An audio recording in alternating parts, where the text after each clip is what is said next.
রজমকৃত শয়তানের কবল থেকে আশ্রয় চাচ্ছি। আমি বাংলাদেশি সেবা পার্টির পক্ষ থেকে দেশের ভাই বোনদেরকে বলতে চাই, আসসালামু আলাইকুম ওয়া রাহমাতুল্লাহি ওয়া বারাকাতুহু। আপনাদের সকলের উপরে আল্লাহ তাআলার পক্ষ থেকে রহমত নাজিল হোক, এটি আমার কামনা। এই দেশ অনেক রক্ত দিয়ে অর্জন করা হয়েছে। ৪৩ বছর হয়ে গেছে এই দেশে এখনো জুলুম নির্যাতন কমেনি।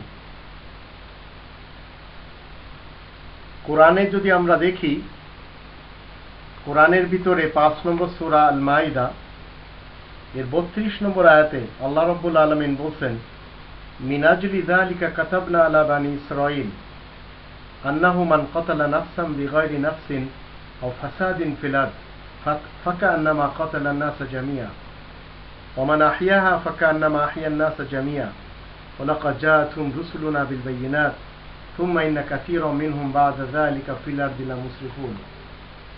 এই কারণেই আমি বানি ইসরাইলদের জন্য নির্দেশ জারি করে দিয়েছি, চিরস্থায়ী একটি নির্দেশ জারি করে দিয়েছেন আল্লাহ তাআলা, যে কেউ কাউকে অহেতুকভাবে হত্যা করবে, হত্যার অপরাধ ছাড়া, কিংবা দেশে ফাসাদ বিশৃঙ্খলা সৃষ্টি করবে, আল্লাহ তাআলার দৃষ্টিতে সে তো এভাবে গোটা মানব জাতিকে হত্যা করে বসল।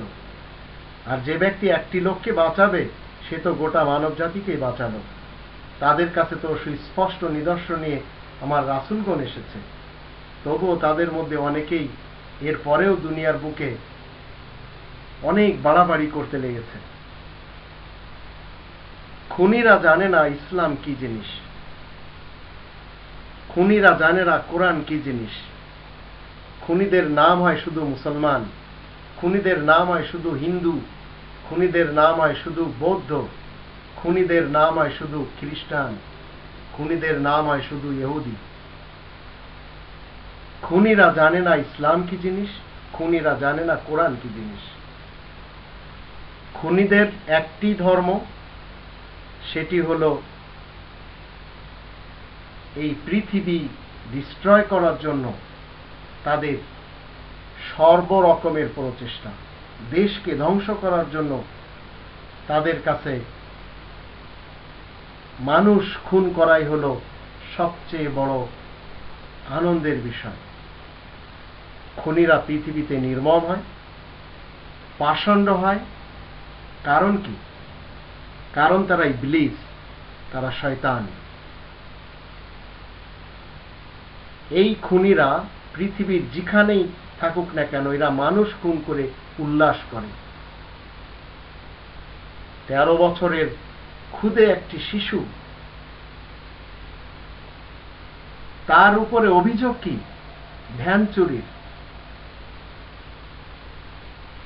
এই 13 বছরের ক্ষুদে শিশুকে একটি খুঁটির সাথে বেঁধে 1.5 ঘন্টা নির্যাতন করে তাকে এই পৃথিবী থেকে বিদায় করে দিল এই খুনিরা।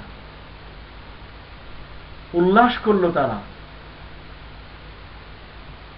কোরআন তো 4 জন সাক্ষী ছাড়া ইসলামে কোনো বিচার কার্য সম্পাদন করতে নিষেধ করে। 24 নম্বর সূরা আন-নূরের 13 নম্বর আয়াতে আল্লাহ বলেন, আরবাআতা শুহাদা, 4 জন সাক্ষী হতে হবে। সাক্ষী ছাড়া এই পৃথিবীতে যারা বিচার কার্য করেছে তারা সবাই হিটলার, তারা সবাই এজিদ। কিন্তু বাংলাদেশে শুধু একটু সন্দেহের উপরে এই ক্ষুদে শিশুকে দুনিয়া থেকে চিরবিদায় করে দিল এই নরপশুরা। পানির প্রার্থনা করলে তাকে ঘাম খেতে বলা হয়। এজিদের চরিত্র হার মেনেছে এদের সামনে।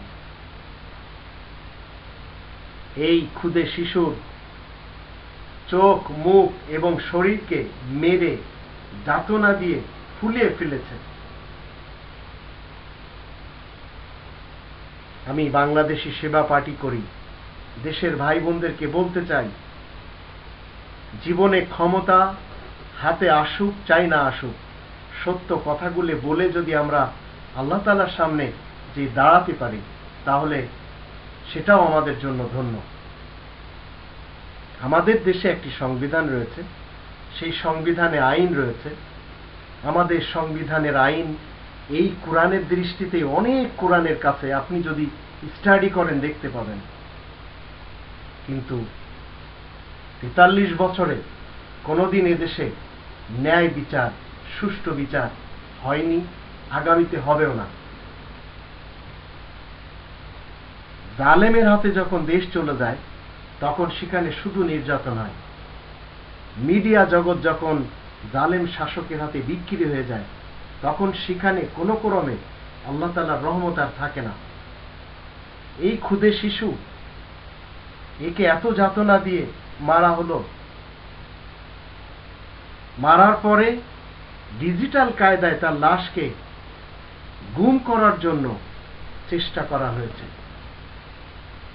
এই খুনিরা জানে না, এই নির্যাতনকারীরা জানে না, কোরআনের নির্দেশ মতে আল্লাহ তাআলা বলছেন 2 নম্বর সূরা আল বাকারার 72 এবং 73 আয়াতে, ওয়াইজ কতালতুম নাফসান ফাদারাতুম ফিহা ওয়াল্লাহু মুখরিজুম মা কুনতুম তাকতুমুন ফাকুল্লা দ্রিবুহু বিবাদিহা কাযালিকা ইউহিল্লাহুল মাউতা ওয়া ইউরিকুম আয়াতিহি লাআল্লাকুম তাকিলুন।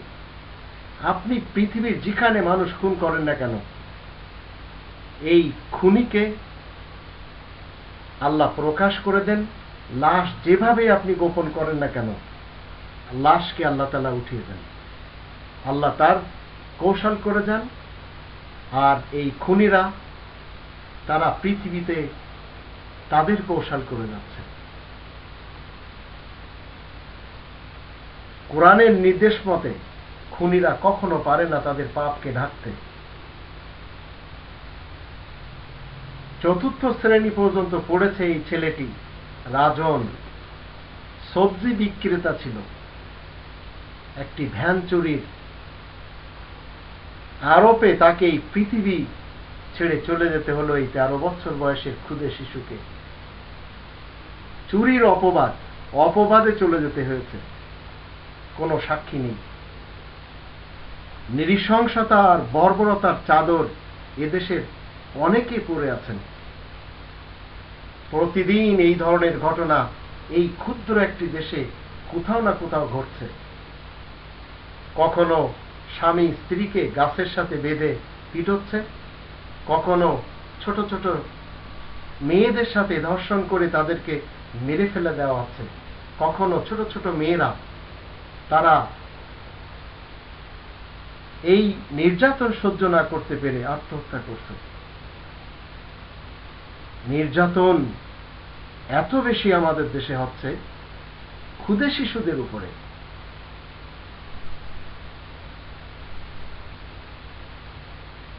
প্রতিদিন এ ধরনের ঘটনা আপনি টেকনাফ থেকে তেতুলিয়া কোথাও না কোথাও পাবেন। আর রোড অ্যাক্সিডেন্টে যেভাবে মানুষ মারা যায়, তার জন্য আপনি দায়ী করবেন কাদেরকে? বাংলাদেশি সেবা পার্টি বলতে চায়, আসুন আমরা সবাই মিলে এক হই, ভ্রাতৃত্বের জিঞ্জিরে আমরা গেঁথে যাই, জালেমদেরকে আমরা উচিত শিক্ষা দেওয়ার জন্য এক হয়ে যাই। কিন্তু আপনি যদি আপনার জমিরকে বিক্রি করে দেন, আপনার ব্যক্তিত্বকে জালেম শাসকের হাতে বিক্রি করে দেন, তাহলে বাংলাদেশি সেবা পার্টি কোনোদিন কিচ্ছু করতে পারবে না। এদেশে অন্যায়ের যারা সাথে দেয়, যারা জালেম, তাদেরকে হেফাজত করা হয়। যারা ন্যায়ের পক্ষে কথা বলে, তাদেরকে গুম করে ফেলা হয়। এই যে রাজনের ঘটনাটি, অনেক ইবলিস সিফাতের লোকেরা কি বলবে জানেন? তারা বলবে এটাকে একটা বিচ্ছিন্ন ঘটনা বলে তারা এড়িয়ে যাবে। এদেশে প্রতিনিয়তই কোথাও না কোথাও এই ধরনের ঘটনা একের পর এক ঘটে যাচ্ছে। সরকার কি করবে? সরকারের অনেক লোকেরা এই ধরনের ঘটনার সাথে জড়িত। রাজন যাতনার মধ্য দিয়ে পৃথিবীকে বিদায় জানিয়ে চলে গেল। সে এমনভাবে বিদায় জানালো যে কারবালার মতো পানি না পেয়ে চির বিদায় নিয়ে সে চলে যায়। একটু পানি চেয়েছিল। যাতনা সহ্য না করতে পেরে, পানি না পেয়ে, যে পানির দেশ আমাদের, সেখানে সে পানির পিপাসায় চলে গেল, কষ্ট সহ্য করতে পারল না। এই তো আপনারও ছেলে হতে পারত, আপনার ছোট ভাইও হতে পারত, কিন্তু যার ছেলে, তার কাছে একটু জিজ্ঞেস করুন, তার মার কাছে জিজ্ঞেস করুন, তার বাবার কাছে জিজ্ঞেস করুন, কষ্ট কাকে বলে। আপনি যদি সহমর্মিতা না দেখাতে পারেন, তাহলে আপনি হলেন সেই ইবলিসদের একজন সাপোর্টার। বাংলাদেশি সেবা পার্টি এ ধরনের ঘটনাকে কোনোদিন পছন্দ করে না। জালেমরা তাকে এত আঘাত দিয়েছে, এত আঘাত করেছে তার শরীরে, যে হিটলারের ইতিহাসও এই ধরনের ইতিহাস নেই, চরিত্র নেই। জালেমরা তাকে আঘাত করে, যাতনা দেয়, আর সে যাতনায় ভোগে, আর এরা অট্টহাসিতে খিলখিল করে, অট্টহাসিতে এরা মত্ত থাকে। রাজনের হত্যার বিচার আমরা সবাই চাই, কিন্তু বাংলাদেশে কোনোদিন কি সুষ্ঠু বিচার হবে? ৪৫টি বছর পার হয়ে গেল, এরকম বর্বরতা, এই যে বর্বরতার সাথে এই রাজনকে চলে যেতে হলো, একটু চিন্তা করে দেখুন, মরহুম শেখ মুজিবুর রহমান সাহেব এবং তার ফ্যামিলির সবাই কেমন যাতনাতে মৃত্যুবরণ করেছেন। রাসেলের কি দোষ ছিল? আমি তো বাংলাদেশি সেবা পার্টি করি, কিন্তু সত্য কথাটি বলতে আপনার সমস্যা কোথায়? রাসেলের কি দোষ ছিল বলুন? আজ রাজনের কি দোষ? ভ্যান চুরির অভিযোগ, তার জন্য তার এই পৃথিবী থেকে বিদায় দিতে হবে? আল্লাহ বলছেন, যে ব্যক্তি অহেতুক কোনো ব্যক্তিকে হত্যা করবে, আল্লাহ তাআলার দৃষ্টিতে সে গোটা মানবতাকে পিষে দিল, হত্যা করে বসল। আর কেউ যদি কাউকে বাঁচার উপকরণ করে দেয়, আল্লাহ তাআলার দৃষ্টিতে সবাইকে সে বাঁচিয়ে দিল। মরহুম শেখ মুজিবুর রহমান সাহেবের উপরে এ ধরনেরই হয়েছিল। মরহুম জিয়াউর রহমান সাহেবেরও এভাবেই দুনিয়া থেকে চলে যেতে হয়েছে। পিলখানার ঘটনা, শ্যাপলা চত্বরের ঘটনা, গ্রেনেড হামলার ঘটনা, লগি বৈঠা দিয়ে মানুষ মারার ঘটনা, এগুলি আমাদের জাতি দেখেছে, বিচার পায়নি। এটা আমাদের জাতির ঘৃণিত ইতিহাস। বাংলাদেশি সেবা পার্টির পক্ষ হতে আমি দেশবাসীদেরকে বলতে চাই, এটাই কি এদেশে শেষ না। আসুন আমরা আল্লাহ তাআলার খাতিরে অন্তত এক হই, জালেমদের বিরুদ্ধে এক হয়ে অন্তত আমরা এদেশে ন্যায় বিচার কায়েম করার জন্য এক হয়ে যাই। বাংলাদেশি সেবা পার্টি আপনাদেরকে বলতে চায়, এদেশের জালেমদের পায়ে কদমবুচি করা বাদ দিন, জালেম শাসকদের পায়ে কদমবুচি করা বাদ দিন, দুর্নীতিবাজ নেতাদের পায়ে চুমু খাওয়া বর্জন করুন। যারা এদেশে বিনা কারণে আলেমদেরকে, জনসাধারণদেরকে, খুদে ছেলে মেয়েদেরকে খুন করে, আর খুন করে এরা বেঁচে থাকে, বাংলাদেশি সেবা পার্টি একদিন এদেরকে ন্যায় বিচার এদের ব্যাপারে দেখতে চায়।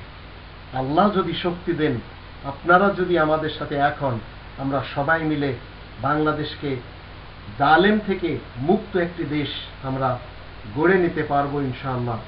আল্লাহ আমাদের সবারই সহায় হন। জয় বাংলা, বাংলাদেশ জিন্দাবাদ।